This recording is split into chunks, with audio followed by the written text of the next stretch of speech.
Hello friends, welcome back to the new video. In this video guys, we are going to talk about how to unpair Bluetooth speaker to our Motorola phone. Guys, you want to unpair this speaker to your phone, so as you can unpair. And guys, now let's see how to unpair Bluetooth speaker to our Motorola phone guys.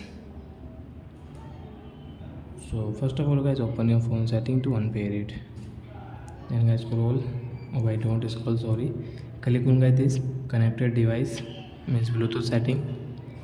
So guys, you want to unpair to your phone.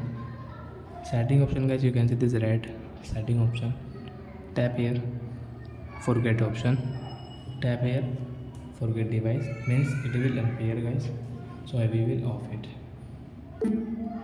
So I hope friends you have understood how to unpair Bluetooth speaker to our Motorola phone. So that's it guys, thanks for watching. Now we will meet the next video with new topic. Sorry guys, this outside sound, ignore it. So I hope friends you have understood how to unpair Bluetooth speaker to your phone.